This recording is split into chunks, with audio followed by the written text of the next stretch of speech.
네, 오늘의 마지막 주제는 현대차입니다. 오늘 자동차 섹터가 상당한 강세를 보이고 있는 상황인데 최근 차 판매가 좀 줄었다 그래서 계속 사실 조정을 받지 않았어요, 정 기자? 예, 맞습니다. 이 지난달 판매량만 보면은 지금 현대차가 전 세계에서 약 37만 대 정도 팔았습니다. 전년 대비해서 3.2% 정도 줄어든 수치거든요. 근데 이게 다만 국가별로 좀 쪼개서 데이터를 볼 필요는 있습니다. 보시면 내수 판매나 중국 판매는 많이 줄었는데 지금 미국은 2.2% 늘었거든요. 네. 근데 이게 미국에서 8만 2천 대 정도, 8만 2천 대 넘는 판매량입니다. 이게 지금 역대 최고치를 기록한 수치입니다. 특히 여기서 친환경차 판매 비중이 거의 19% 되고요. 특히 제네시스는 17개월 연속으로 지금 판매량 늘고 있다. 이 점까지 체크를 해두셔야겠습니다.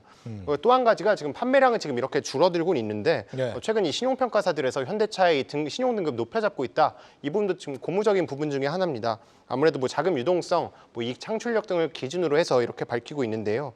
무디스, 피치, S&P, 나이스 신용평가 이런 신평사들이 지금 현대차의 신용등급 상향 조정했다. 이 점까지 전해드리겠습니다.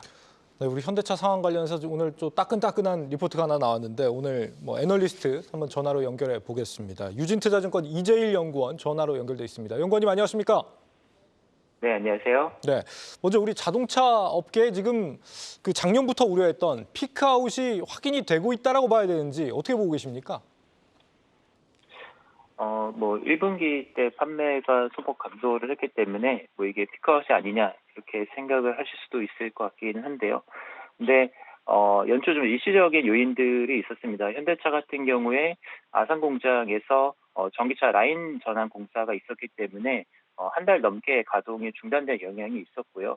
그리고 국내 같은 경우에는 전기차 보조금 지급이 확장이 좀 지연되면서 1월 달에 전기차 판매가 거의 안 이루어졌습니다. 그래서 현대차, 기아차 모두 보면은 국내에서 좀 판매가 부진한 게 이런 일시적 영향이 있었고요. 그리고 10월 달이 되면은 이제 미국에서 신공장이 이제 증설이 되게 됩니다. 그래서 여기에서 전기차뿐만 아니라 하이브리드도 새롭게 투입이 되기 때문에 현재 물량 정체 같은 경우에는 어떻게 보면 이런 신공장 가동이 되기 전에 일시적인 현상이라고 봐야 되기 때문에 피크아웃과는 좀 거리가 있다라고 판단을 하고 있습니다. 그렇군요.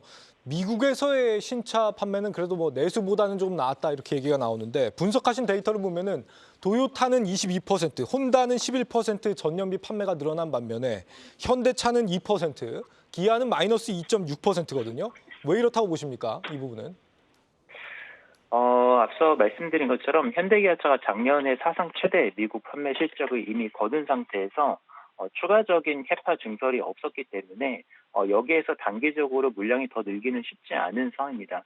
하지만 이제 미국 신공장이 가동을 하게 되면은 거기에서 이제 신무대들이 투입이 되기 때문에 올해 연말 그리고 내년도부터 이제 본격적으로 다시 한번 미국 시장에서 물량 성장이 있을 것이다. 좀 이렇게 판단을 하고 있습니다.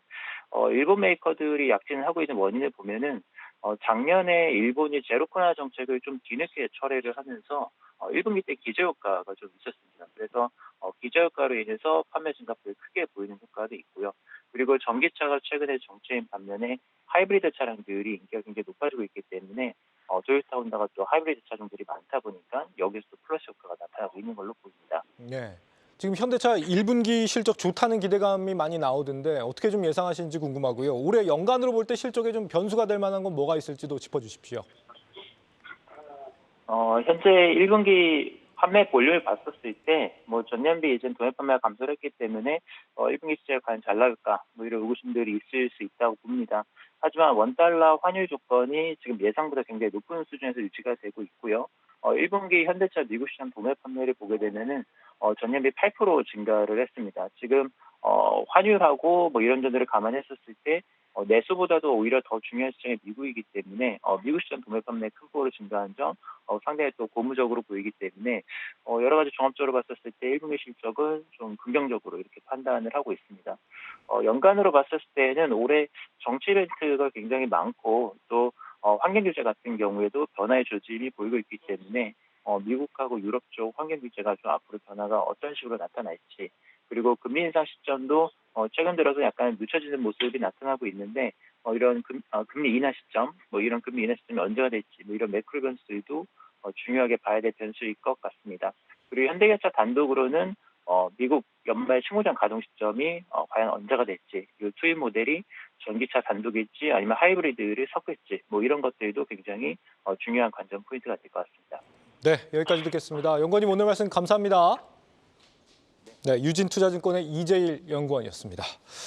이사님, 그간에 우리가 조정폭을 오늘 크게 되돌리는 그런 흐름이 나타났는데 사실 이 피크아웃 우려라는 게 완전히 사라진 건 또 아닌 것 같고요. 현대차, 기아 투자 어떻게 좀 잡아가면 좋겠습니까? 네, 최근 주가 하락의 이유는 다른 게 아니라 다음 주 있을 선거 때문입니다. 선거에서 선거 결과에 의해서 혹시나 야당이 됐을 경우에 정부에서 밀어붙이던 저PBR 정책의 어떤 노이즈가 생기건 아니냐라는 그런 노이즈가 최근에 주가 하락의 어떤 원인이라고 보시면 될 것 같은데 결론부터 말씀을 드리게 되면 여당이든 야당이든 그거는 상관이 없다라고 좀 말씀을 드릴 수 있을 것 같고요.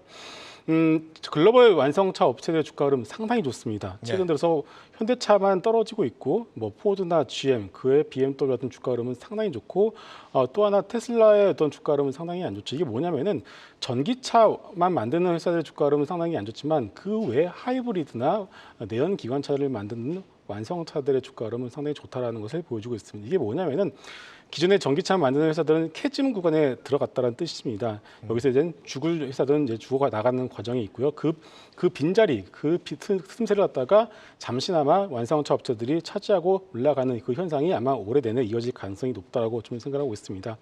자, 그렇기 때문에 현대차의 경우는 올 한 해 내내 적어도 실적에 있어서는 드라마틱한 어떤 실적을 기대하지는 않겠습니다만은 그렇다고 실적이 크게 깨지지도 않는 그런 흐름을 보일 가능성이 높지 않나 이렇게 보고 있고요. 또 하나 결국 올해 또 하나 이제 실적뿐만 아니라 현대차의 어떤 주가를 끌어당기는 가장 큰 요인은 역시나 밸류업입니다. 5월에 있을 인베스터 데이에서 어떤 얘기가 나올지는 모르겠습니다만은 역시나 정부의 어떤 저PBR 정책에 부응하는 상당히 좀 좋은 저PBR 정책을 보여준다라면은 결국 외국인들이 그동안 사 모은 어떤 그만큼 어떤 그런 것들을 충분히 현대차 그룹에서는 보여줄 가능성이 높을 것 같습니다. 알겠습니다. 조언 감사드리고요. 계속해서 다양한 경제 이슈를 알고 싶다면 구독과 좋아요, 알림 설정 부탁드립니다. AI 캐스터 권미정이었습니다.